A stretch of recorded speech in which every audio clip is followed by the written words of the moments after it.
여러분 안녕하십니까? 사주 장명가 장세진입니다. 명리학에서의 관살은 나를 극하는 것으로 충동적인 행동에 대한 관리 통제를 하는 상징적인 말인데요. 쉽게 말해서 합리적이고 이성적인 행동을 하게 하는 조절 기능을 담당하는 글자를 말하며 십신 또는 육신의 일종입니다. 따라서 모든 십신이 그렇듯이 관살 역시 장단점의 양면성을 갖추고 있는데요. 너무 과하거나 전혀 없으면 한쪽으로 편중되는 현상을 나타내고 전체적인 사주팔자의 편성에 따라 매우 다양하게 변화합니다. 오늘의 영상은 관살의 길과 흉에 대해서 같이 공부해 보겠습니다. 먼저 편관의 특성을 살펴봅니다. 편관은 일명 칠살이라고도 하는데요. 권력, 완강, 투쟁, 성급, 흉폭, 고독 등의 특성을 지닙니다. 권력을 믿고 행패를 부려 타인의 비난을 사는 경향이 현저하지만 일면 의협심이 강해서 여러 사람들이 지도자나 군인 또는 협객이 될 가능성이 많은데요. 식신이 있으면 이런 특성이 억제되어 좋지만 편재가 있을 때에는 더욱 증가하게 됩니다. 연주에 편관이 있을 때 장남으로 태어나면 부모에게 불리한 일이 있을 수 있고요. 월주에 편관과 양인이 동주하면 어머니와 일찍 이별합니다. 일지에 편관이 있으면 성질이 조급하나 총명하고, 시주에 편관이 있으면 성질이 강직하고 불굴의 기상이 있습니다. 사주에 편관과 식진이 있으면 귀하지 않으면 큰 부자가 되지만 신약하거나 식신이 너무 많으면 오히려 빈곤하게 지냅니다.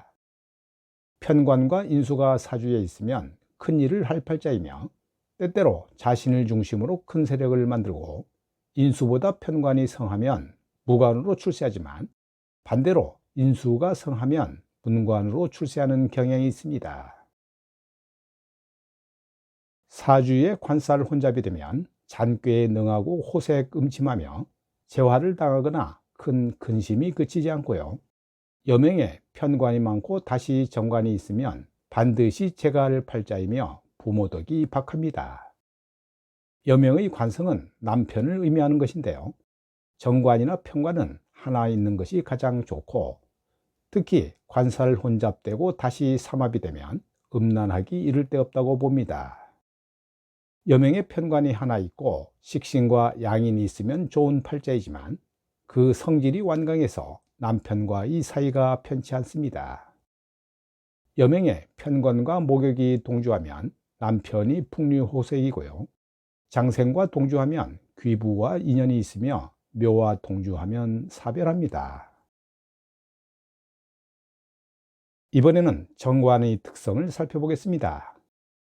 정관은 정통적인 가정에 명예나 신용이 있고요. 자비심이 많고 용모단정하며 인품이 순정하지만 사주에 너무 많으면 곤궁을 면치 못하고 여명은 일부 종사하기 힘듭니다. 사주에 정제 또는 편재가 있을 때에는 길조가 더욱 증가하지만 상관이 있을 때에는 길조는 사라지고 오히려 명예가 손상되며 상속의 일이나 자식에게 해로운 일이 발생합니다. 정관이 많을 때에는 집안이 풍족지 못하고 큰 재화를 당하고요. 정관이 하나만 있고 편관이나 상관이 없으면 옳은 말을 하는 사람입니다. 사주에 정관이 너무 많으면 부부간에 불화하고요. 정관과 역마가 동주하면 신체의 이동이 많고, 도화와 동주하면 남편의 성질이 온순합니다. 연주에 정관이 있으면 장남으로 태어나거나 차남으로 태어나더라도 집안의 후계자가 되는데요. 이는 청년 때부터 발달합니다.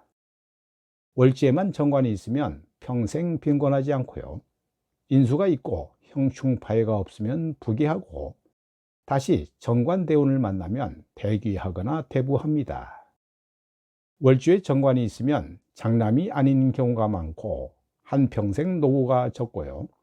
일지에 정관이 있으면 자수성가하고 총명하며 임기응변이 강하고 현처와 인연이 있습니다. 시주에 정관이 있으면 주로 말년에 말복하며 현량한 아들을 둡니다.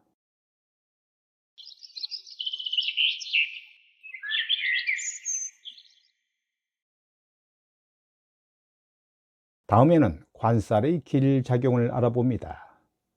실직자는 무직자는 직장을 얻게 되고요.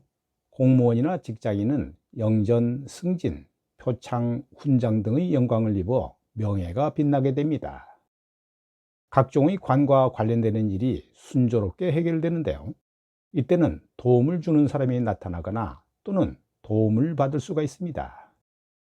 여명은 남편으로 인한 기쁨이 있고 남명은 자식으로 인한 기쁨이 있게 되고요. 미혼의 여명은 좋은 남편감을 만나 결혼하게 되고 또는 하는 일에 남자의 도움을 받게 됩니다.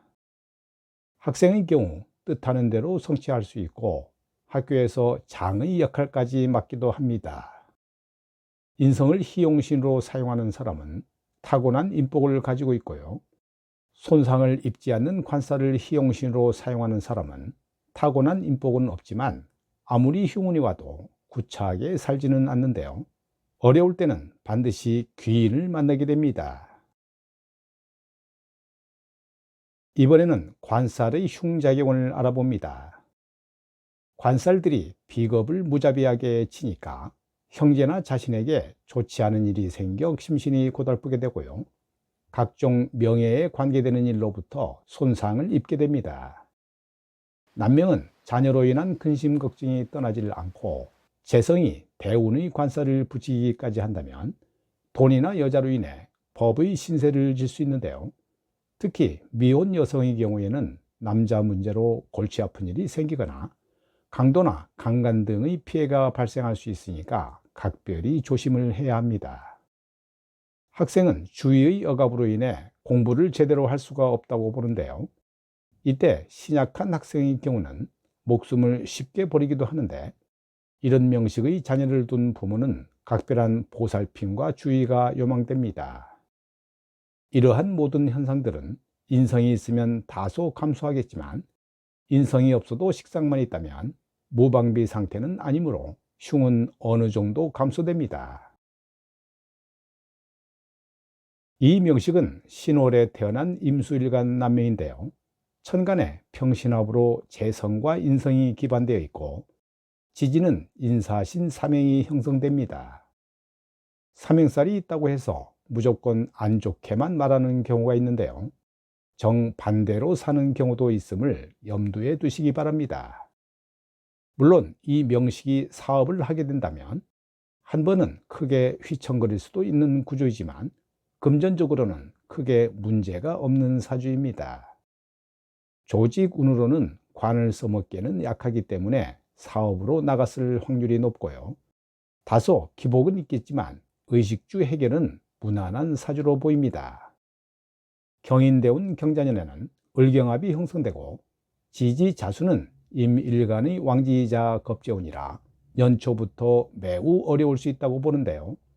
특히 직장 내 부하직원 문제나 올해 돈이 많이 나갈 것이라고 통변하면 무난할 것으로 보입니다. 참고로 인사신 사명이 있을 때 무조건 부정적으로 통변하지 말고 각 운에서 일어나는 현상들을 하나씩 대입해서 봐야 합니다.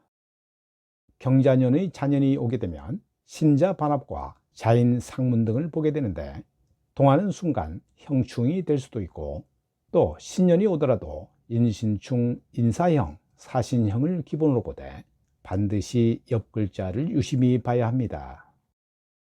다만 세운이 아니라 대운에서 인사신 사명이 오게 되면 그 영향이 매우 높을 수도 있습니다.